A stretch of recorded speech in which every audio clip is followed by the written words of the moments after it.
Hi everyone, I'm Les, And I'm Ashley. and you're listening to Anthropotamus, where we explore some of your favorite anthropology topics.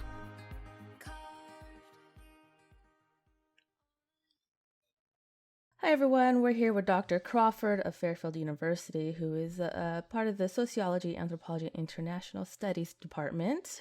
Welcome, Dr. Crawford. How are you doing today? Very well. Fantastic. Good to see you, or hear you anyway. Well, thank you for joining us today. So before we get started, a lot of your work actually has to do with Morocco. And today we're actually discussing drug dealing in suburban U.S. So how is it you got from Moroccan households to suburban U.S.? Well, it does seem like a leap. On a practical level, as my kids got a bit older, it became difficult to spend the amount of time I needed to spend in Morocco to kind of keep up on things in Morocco. So I was looking around for something different to do. And it struck me that, some of the things I observed in Moroccan villages. So if you work I'm not explaining this very coherently, but if you work in a small village, economics work very differently than they do when you're in the anonymous space of a market. So if you're down at the market, if you're shopping in Marrakesh or something, it's just like here. But if you're buying and selling things in a village, you're buying and selling with people you're intimately related to, oftentimes in multiple different ways. That changes the economics. So then I was reading Freakonomics, and Freakonomics claimed that drug dealers work like markets. They work like Walmart, or they work like any other market you might go into. And in my own personal experience in high school, that's not how drug dealing worked at all, at least in the suburbs. Now I understand it does work that way, or it works that way in urban cities or urban areas where you have anonymous drug dealing. But when you take away the anonymity, all of a sudden everything looks much more like a Moroccan village than it looks like a Walmart or a McDonald's. So something I forgot to mention in the beginning. So we were actually today discussing Dr. Crawford's paper that just was released, Inconvenient Friendship, How Successful Cocaine Dealers Manage Social Obligations. And I got to say, what I liked about this is I do have my own business on the side. I don't have a degree in business. So I've had to read a lot of books like, Donald Miller's How to Build a Story Brand, Influence, The E-Myth. And what I liked about this was we don't tend to think of drug dealing as a business, but I mean, really it is. I mean, you're buying and selling. And it reminded me a lot of what they teach us about, networking. I go through my wedding networks. These dealers are having to make friendships, gift giving. But can you go on and maybe summarize for our listeners? How do I word this? Every wise thing I've ever thought in my head. Yeah, exactly. in like 30 seconds or less, because that's really all the wisdom I have in my head. The Inconvenient Friendship piece that we're discussing today is the third piece that I've written on this drug dealing research I did. I had a thing called Suburban Drug Dealing in Research and Economic Anthropology that came out in 2016. I had a book called Dealing with Privilege that came out in 2019.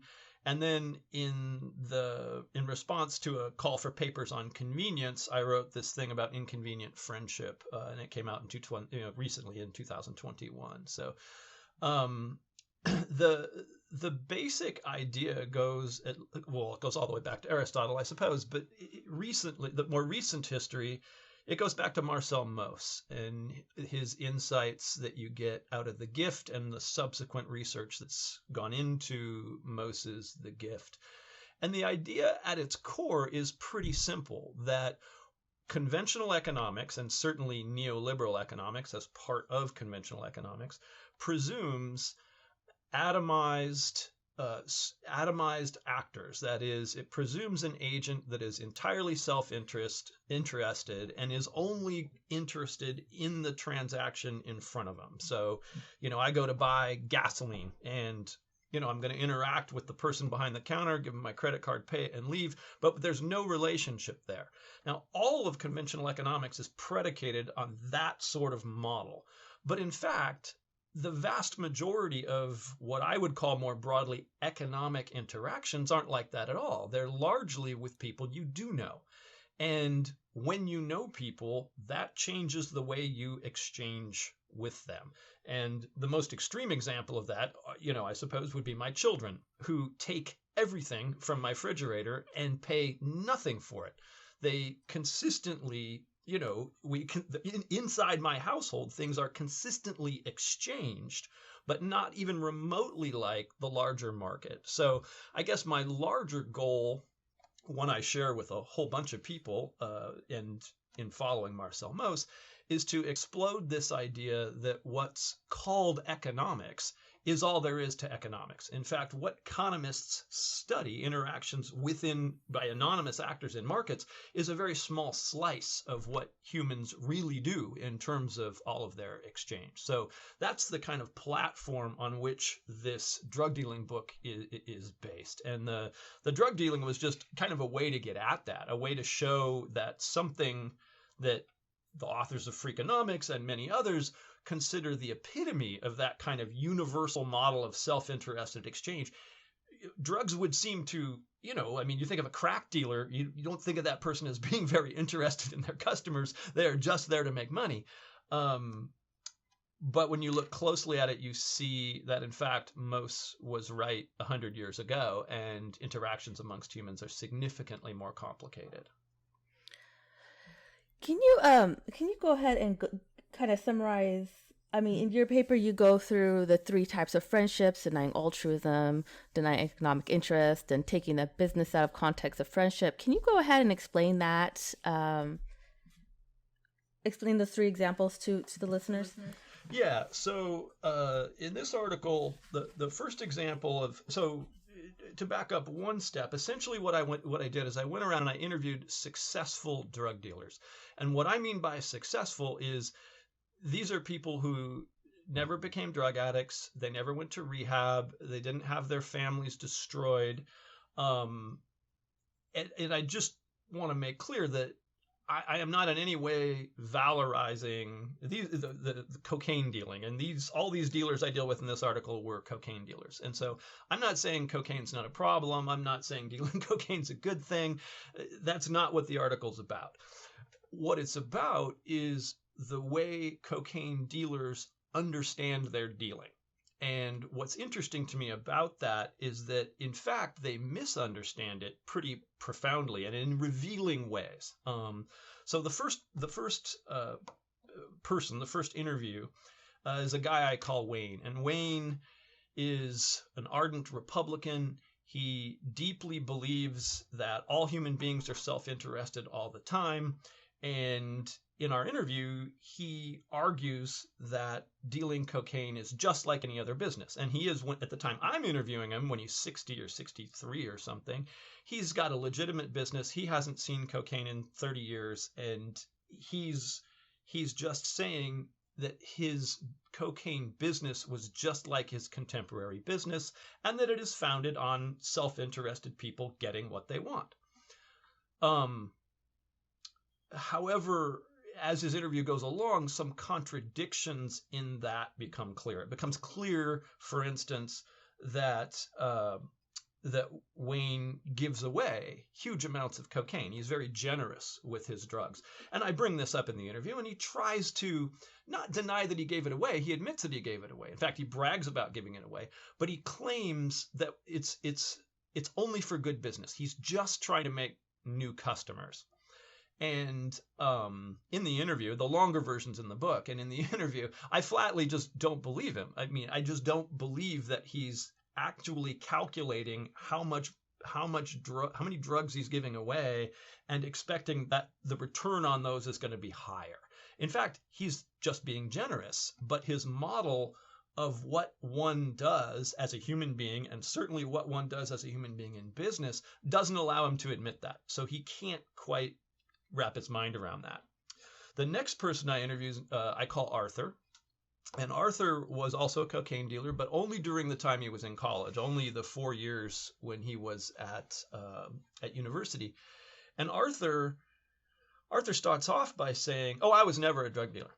And I say, "Well, okay, that's fine, but you agreed to do this interview because you said that you bought and sold lots of cocaine." He's like, "Well, yeah, I did. I just wasn't a drug dealer."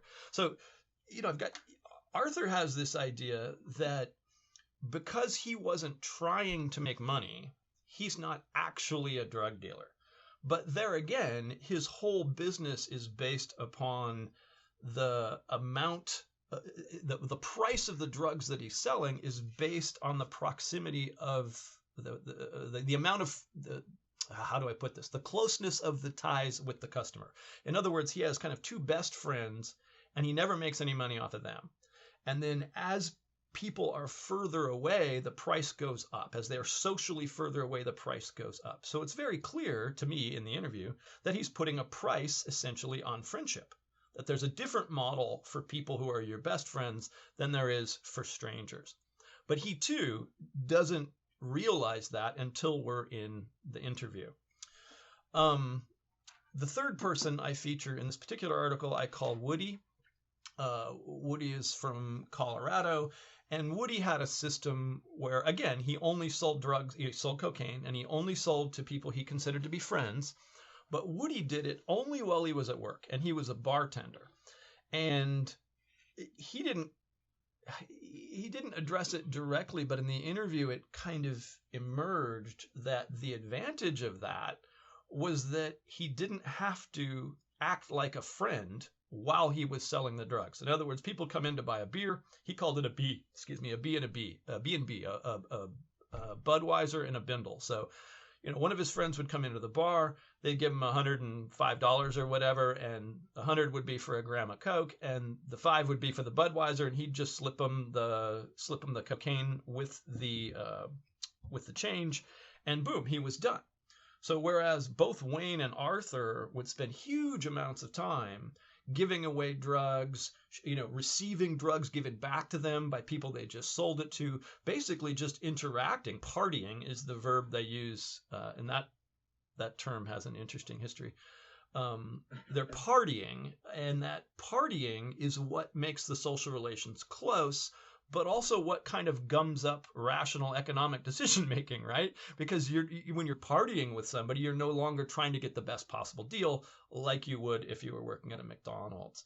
So in essence, what Woody managed to do is take the advantages of what I call suburban drug dealing, that is only dealing with friends through networks of people you know, and the advantage of the conventional economy where you're not expected to act like a friend while you're in that context. So at the bar, he's a bartender. He doesn't have to party, or he can't party with the consumer, with the person buying the beer, and he also can't party with the person buying the cocaine. So it's sort of his solution to the problems raised by Wayne and Arthur, or his solution, or I would say his integration of the two perspectives. So that's why I decided to feature those three in combination in this particular article. For this article, how many people did you actually interview? In terms of the main dealers, I think it wasn't very many. I think there were 10, but not all of them made it into the book.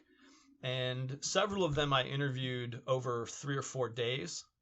So I had 3 or 4 long interviews with them, and I spent 3 or 4 days kind of following them around and kind of seeing their environment and understanding the context in which they had dealt. But then I also, off tape, talked to a lot of their friends, their wives, their in some cases their children. So there's a wider group of people. There's only really about 8 or 9 key interviews that make it into the book, but there's a wider group of people that play into it. And the reason for that is pretty straightforward. It's hard to find successful drug dealers. Most people who study drug dealing They study, they find their subjects by going to rehab centers, for instance, or going to jails, or, finding people who've been caught. And that's why criminology gives you a certain view of how drug dealing works. I was trying to get the view of the people who didn't get caught. And so there's far fewer of them, or at least I could find far fewer of them. Yeah, that does sound like it would be a bit of a problem to find. The whole point of them being successful is they haven't gotten caught. So yeah, exactly. Now, I will say that when I started with a handful of people that I knew from high school, basically. You just went and, everybody in high school knew who sold what. So I started with those people, and most flatly refused to talk to me.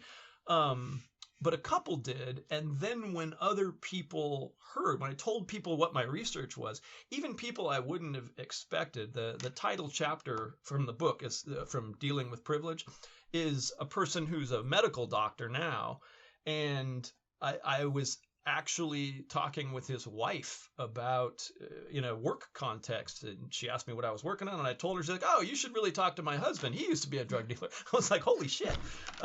So in that sense, the people who ended up in the book are a kind of interesting mix, East Coast, West Coast, one from the Rockies.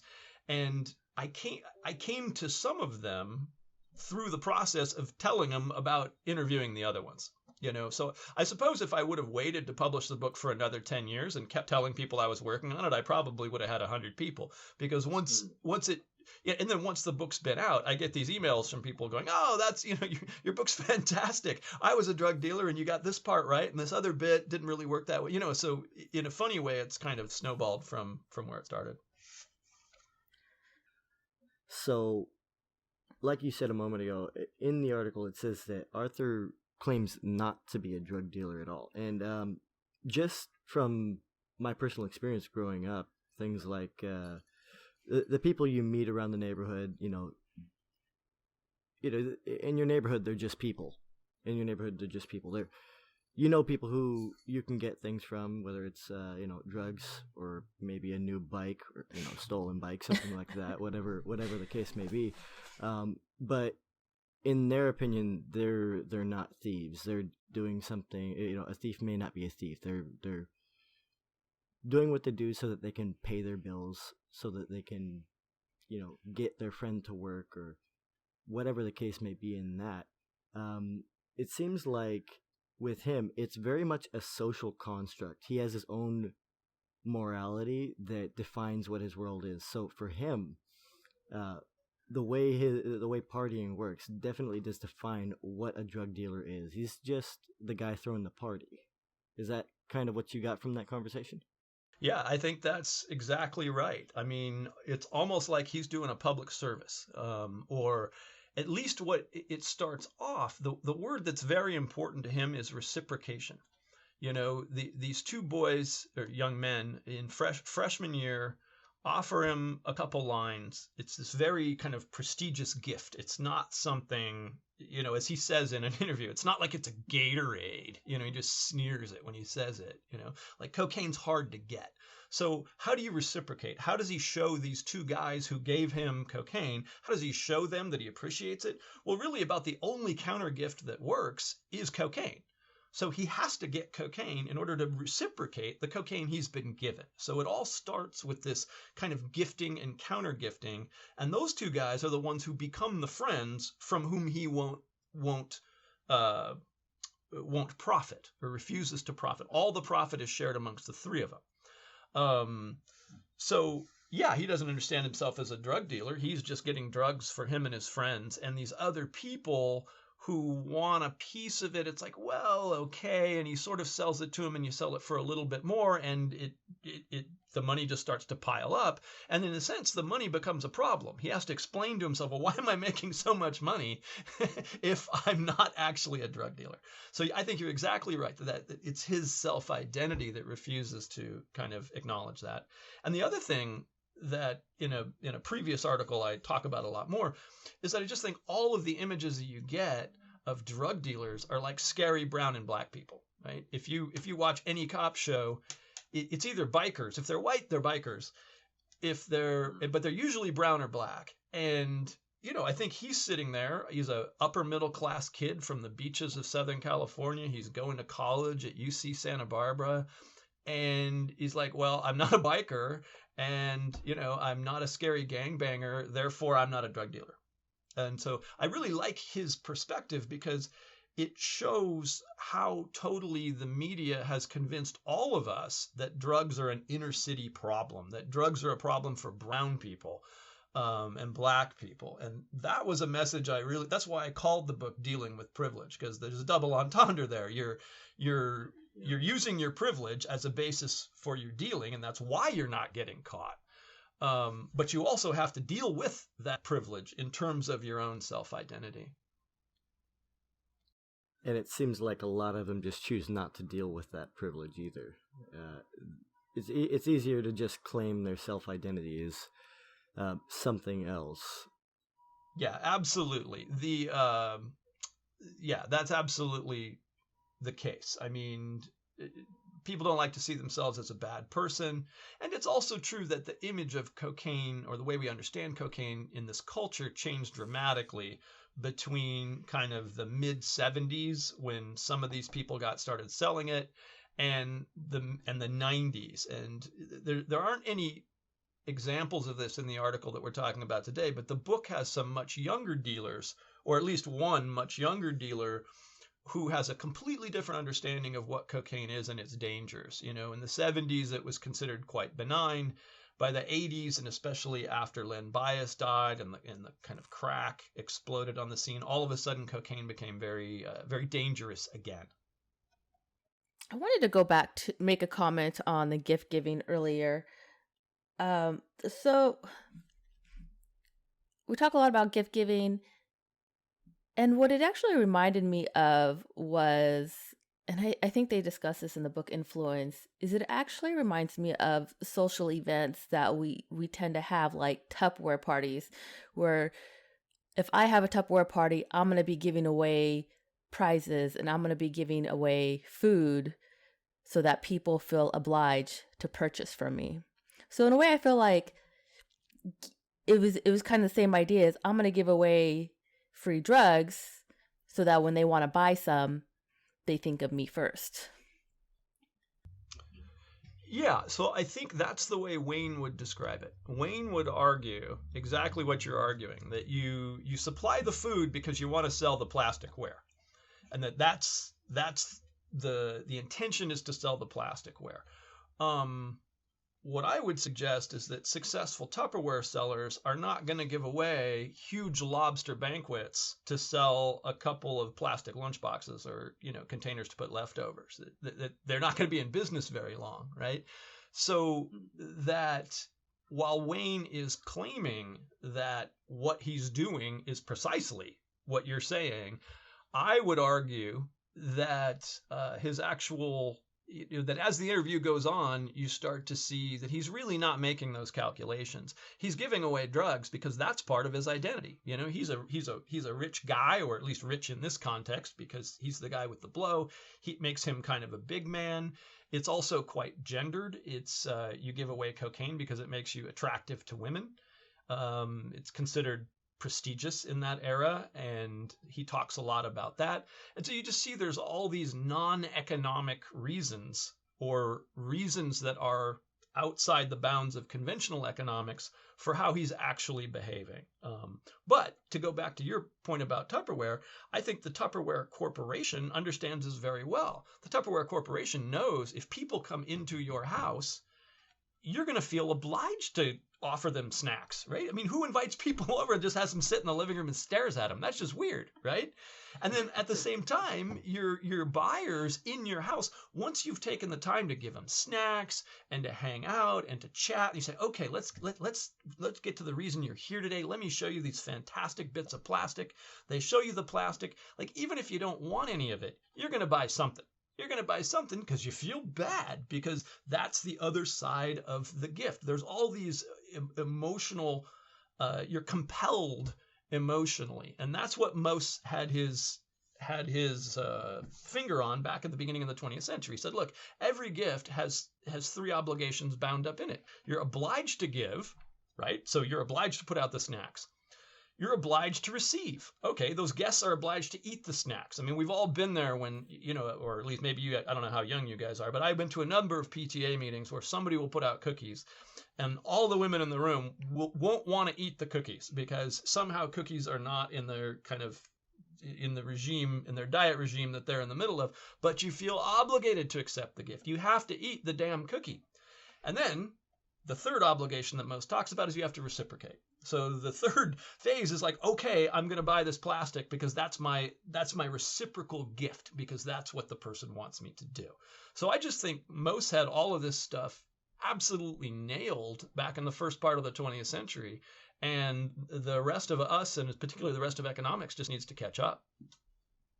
You made the comment where cocaine dealing was seen as being attractive towards women. I'm thinking, I've never thought of it that way.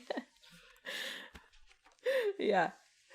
I think I see what you mean. It has to do with the idea of can you provide, right? And that being a commodity, it's not something that you might traditionally think of as a commodity just because of the culture that we grew up in, but also it is a hard to get resource. And, in the smaller scale cultures, when you think about tribal life, the more desirable mate is the person who can provide food for the group, right? So it's not food, but it's a comparable resource in the time. Yeah. Well, and also if you think in the 70s and 80s, people thought about, it was a different cultural moment. People thought about cocaine significantly differently than they thought about it. They think about it now. Like, I'm happy that for my children, they don't think of cocaine as something that ought to be provided by somebody on a date. But in like 1981, if, being very heterocentric here, but let's say a guy invited you out to dinner, he doesn't know if you do drugs or not, but he might want to have them in case you do. That's the kind of thing you want to be able to provide, and that it shows that you're a desirable person in that moment. Obviously not in all moments. I hope that my daughter, if somebody tried to provide her cocaine on a date, would go, nope, not into it. That's not raising your level of desirability with me. But it seemed pretty clear from the interviews that back in the late 70s and early 80s, that particular cultural moment, it was highly desirable and it did register as something sexy. And interestingly, the one interview, again, this is in the book, it's not in either of the articles, but one interview was with a bisexual man. And it was very interesting it was interesting to me that for him, when he was pursuing relationships with women, he saw it as his job to provide drugs. When he was being pursued, because he was a young man at the time, so he was very fit, very attractive, and he was an object of pursuit by men who wanted to have sex with men, and he very much considered it their job to provide the drugs. So whoever's doing the pursuing is supposed to have drugs as part of that pursuit. But that's not in this article or the other article, because that's more about that weird cultural moment when cocaine was kind of queen, and not the more general long-term arguments about gift giving that I personally am more interested in. I feel like this should be a whole nother article. That would be very interesting. Yeah, I agree. That does sound like it's touching a lot on social gender rules of the time.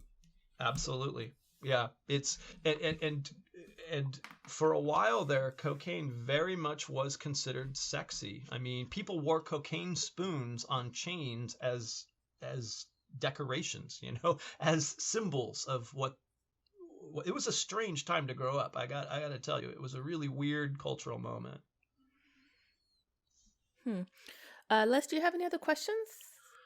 We actually covered a lot of what I was planning to ask, but that's okay because that means that the listeners don't have to listen to me fumble through questions. They can actually get the information that they want. Well, how are they going to listen through my 14-minute perorations on the functioning of most? It might have been better if we chopped them into individual questions and shorter answers. I think I talked too much. No, you did great. No, you were fantastic. I think they'll be listening raptly. To be honest, it's a lot more cohesive, I would say. Yeah. Good. Yeah. So what are you? Now I can't talk. What's your next research on, Dr. Crawford? Well, we'll have to see. I might pull a couple of the. I might pull a couple more of the book chapters. I mean, essentially, I wrote the book, and then I'm pulling out bits from different chapters and turning them into articles as sort of publicity. So I could work a little bit more. I think I might work a little bit more on gender and drugs. But the other project that I started, and this is also a kind of social history thing. It grew out of, in some ways, it grew out of this project. I, for some reason, saved all of my correspondence from junior high school. So from 7th grade, 8th grade, and 9th grade, I have every letter I wrote, I don't have any letters I wrote. I'm sorry. I have every letter anybody wrote me. And as it turns out, those are 100% written by women. And I saved them for 40 years. And then a year and a half ago, I got them out. They're each girl, I guess they're not really women yet, that age. Each girl kind of got her own box. And so I got them all out and I transcribed them all. And I wanted to write a kind of social history of Southern California in 1975, 1976, because from the viewpoint of these girls, because I've never seen anything like it in the literature. First of all, they're very good writers. I mean, we didn't have phones yet, right? So everybody had to write with actual paper and pencils and pens. And secondly, I don't know how to put this succinctly, but they write in really interesting ways about sexuality, about gender, not explicitly, they're not writing I'm writing about gender, but just the way we thought about the world in 1975 is so radically different than the way my own children thought about the world when they were in middle school. But I just thought that might be kind of interesting. Our media was paper and pen. My kids' media was cell phones. And so what changes when you move from passing notes in class to swapping Snapchats or Instagram posts or whatever? So kind of a juxtaposition of the two interaction forms that we had at the time. Then, yeah, the way the technology you're using shapes the thing that you're saying, and that's an old argument by Marshall McLuhan when he said the medium is the message. So when you change the medium from a piece of paper to a Snapchat post or to a phone, what changes? What changes in the larger civilization? So I'm interested in that, but I so far I've only played around with it. I can't quite figure out what the book is in there. So I'm not really sure if I'm going to do that one next. It sounds interesting. It does. I like it. I like the idea. Well, it's it's a bit weird. I'm reading these letters as a 55-year-old man, and they're written by 12-year-old girls. And some of them are frankly pornographic. And you just ask yourself, like, where did we learn those tropes, right? We didn't have online pornography. Like, where did we get these ideas? Like, how did this happen? It's part of the same weird cultural moment that I was just talking about. That there was just like the 60s had fallen apart and kind of collapsed, and the ideals of the 60s with them. And the 80s and Reagan and short hair and popped collars and Izod shirts and all that hadn't begun yet. And so you have this kind of moment between about 1975 and 1982 that, to me, appears, I mean, I'm not a historian or a social historian, but that moment just appears to be like this weird morass in between two cultural moments. Well, let me throw one more thing out I jotted down that I wanted to talk about. And if it doesn't fit, it doesn't fit. But so I wanted to mention Marcel Mauss, and I already did. But the one other thing I wanted to mention is the ambivalence inherent in what Mauss is talking about, because I think people misunderstand Mauss, and I think these drug dealers, and in particular the two that we're talking about, Wayne and Arthur, I think both of them get at this ambivalence. On one hand, if you're going to be a drug dealer, you need to make a profit, or you don't stay a drug dealer very long. On the other, you need to be a good friend, because your only customers are friends. And if you treat your friends as customers, they won't be friends very long. Friends don't expect to be treated like customers. They expect to be treated like friends. So, again, you have Wayne, who starts off saying, oh, it's just economics, and ends up talking a lot about friends and gifting. You have Arthur, who's saying, oh, no, it's all about friends and gifting, and ends up talking a lot about making profit. And the point there is that it's both, and that you can't separate it. And I think there's some real wisdom there, that when human beings have a very difficult time exchanging things without any emotional resonance in the exchange, especially in situations that feel intimate, that feel like a household. And I would argue that's why when you go out to dinner, the waiter or the waitress tells you her name. Hi, I'm Lori. I'm going to be your server tonight. Why is she doing that? Do we care what her name is? I think what's going on there is that she's sort of symbolically welcoming you into her home. And then you're going to take a menu and order from it. Now, the person making the food is clearly in the back. You're not going to see him. So you don't have to worry about your obligations to that person. You're only dealing with, what did I call her, Lori? Who's going to bring the food out. So at the end, you pay, and the payment is for the anonymous person in back who made it. But the tip is for the person who talked to you, because you have to physically reciprocate. You have to give them something. And I think that speaks to something very deep in all of us, that we expect anytime we exchange an object, anytime I bring a bottle of wine to a friend's house, or anytime I go to a friend's house for dinner, I'm going to bring a bottle of wine. I'm going to bring a bunch of flowers. I'm going to bring something. I'm not just going to show up going, yo, where's the food?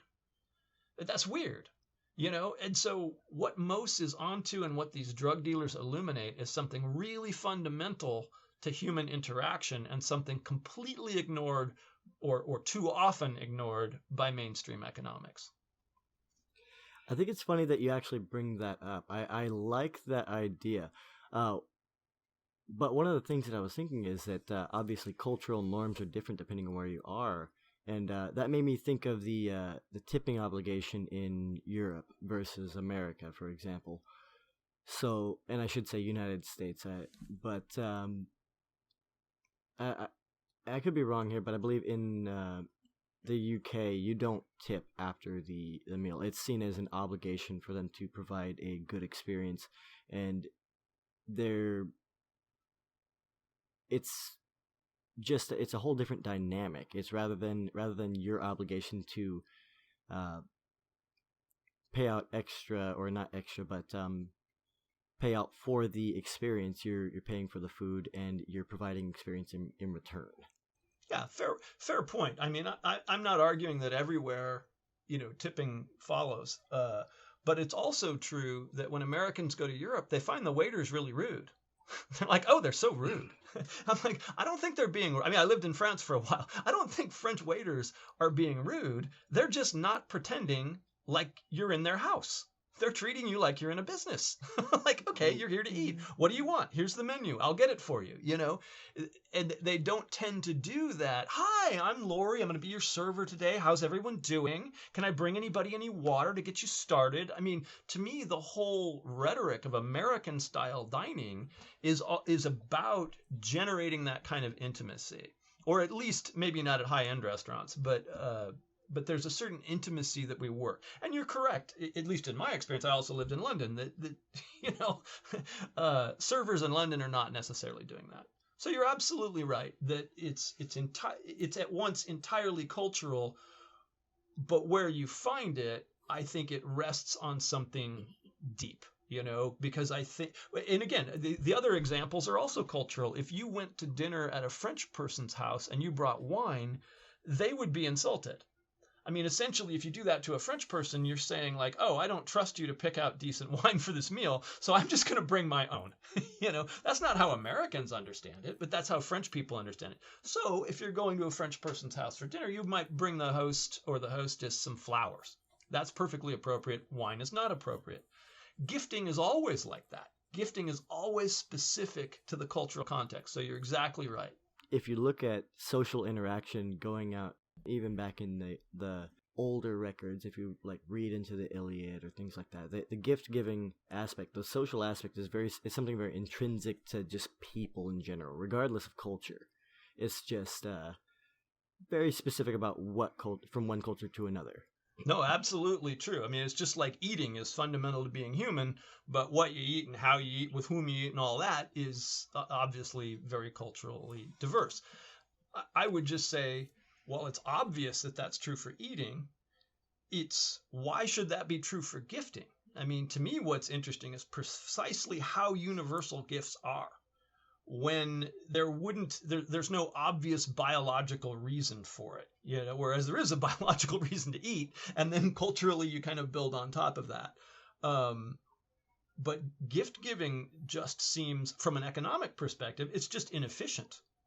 There's a famous economics article called The Deadweight Cost of Christmas, where economists who are the dismal science, after all, they just basically point out that Christmas is just ridiculous. You have a whole bunch of people buying shit that people don't want and giving it to them against their will, and those same people buying stuff you don't want and giving it to you. That economically, Christmas makes no sense, but either does a dinner party, But human beings do them everywhere. They share food. They share stuff.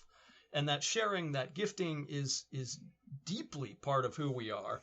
And we misunderstand all sorts of contemporary behaviors, including drug dealing, because we fail to attend to the full breadth of our humanity. We from our culture are raised to believe that we're essentially selfish beings out in the world to get what we need, except with our family, where we're supposed to be kind and generous. And I think that confuses us. It certainly confused the drug dealers that I was interviewing in terms of them explaining their own behavior to themselves.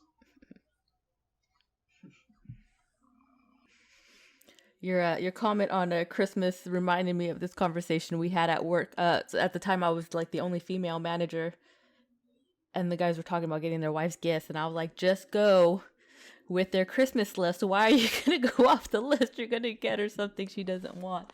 And I feel like it's this conversation I have with my husband, because he feels like, but it's not a surprise. I'm like, I don't care. Just get me what I want. Yeah. Well, and you're sharing with my wife, we have one bank account, right? So she's buying me something I don't want with my money. And I'm buying her something she doesn't want with her money. So it's even more perverse. Well, when I originally stumbled onto this was my very first Christmas. I was here at Fairfield University. My very first Christmas, I had no money. I'm still living like a starving grad student. And so my wife and I, we made these little tiny mason jars where we put like a spicy hot pepper and vodka in it, and then closed it up and made it kind of like a Cajun martini mix, right? What does it cost? Like $1 each? Is little tiny mason jars. It was just a symbol, right? Because I didn't know what the gift giving culture was. So I gave all of the colleagues with whom I worked one of these little, you wrap it in a little ribbon and you have a little card that identifies. There's a great restaurant where I went to school that was a Cajun restaurant that made these Cajun martinis. Okay, so that's what I was recreating. And one of my colleagues was an economist. And I was a workaholic then because I was untenured. So it was like Christmas Eve and I'm still in my office, or the day before Christmas Eve or something. And this economist comes bursting into my office, slams this bottle of wine down on the desk in its little, you put it in a bag and it's considered a gift. You know how they have the gift bags behind the counter to turn that bottle of wine from a regular bottle of wine into a gift. So she had the wine in the gift bag. She slams it on my desk and she just says, "There, I got you your gift," and storms back out. It's like she was pissed off that I had given her this present because it obligated her to get me something and she just didn't have time. The science of obligation. Right, it is. That's exactly what we're talking about. It's the science of obligation. I didn't mean to build that obligation. I mean, maybe I did kind of mean, like I'm the new guy. I want everybody to like me. So I want people to feel like I'm a good guy, but I don't want them to be angry because I obligated them. Just be careful what you get economists for Christmas. That's all I have. That's my parting words. Thank you all for listening. Distribution of Anthropotamus is in collaboration with the American Anthropological Association. Please continue to follow us on Instagram and Twitter @Anthropotamus for our latest episodes, show notes, and book discussion schedule.